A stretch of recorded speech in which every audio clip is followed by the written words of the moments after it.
କହିବି ବିଦ୍ୟୁତ ମାନେ କ'ଣ?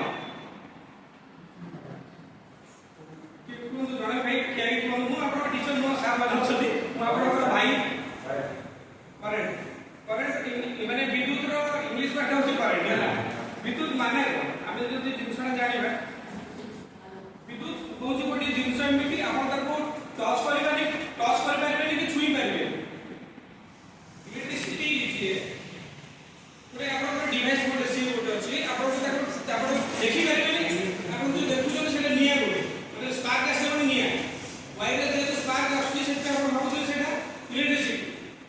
କିନ୍ତୁ ପାଠ କହିବା ହିସାବରେ ଇଲେକ୍ଟ୍ରିସିଟିକୁ ଆପଣ ଦେଖିପାରିବେନି କି ଛୁଇଁ ପାରିବେନି, ତାକୁ କେବଳ ଅନୁଭବ କରିପାରିବେ ଯେତେବେଳେ ଇଲେକ୍ଟ୍ରିକ୍ ସର୍ଟ ଲାଗିବ। ଆଉ ଆପଣଙ୍କର ଗୋଟିଏ ଇନ୍ସୁଲେଟର ଥିବ, ମାନେ ଇନ୍ସୁଲେସନ ଗୋଟେ ଜିନିଷ ଥିବ। এটা দেখুন কাঠ আমরা ইলেকট্রিসিটি যদি এপট দবা এপটে আপনার জীবন এটা এমনি লগাই রাখলে তার উপরে সে জীবন এটা কোন এটা হচ্ছে উপরিবাহী, যেহেতু সে বিদ্যুৎ পরিবাহী বর্তমানে নেই পাবেন কারেন্ট আপনার কন্ডক্টর যেমন হচ্ছে গোটিয়ে সাইড রু কারেন্ট দেলে অন্য সাইড রু সে সপ্লাইটা যাই পারছে তাকে কোয়া হবো সুপরিবাহী। আপনার আমার বেস্ট কন্ডক্টর হচ্ছে ସବୁଠୁ সিলভার রূপা। আমি যেহেতু হাইলি কস্ট হয়ে যাচ্ছে সেটাকে আমি কারেন্টে ব্যবহার করে পারবো, আমি তাকে যেকোনো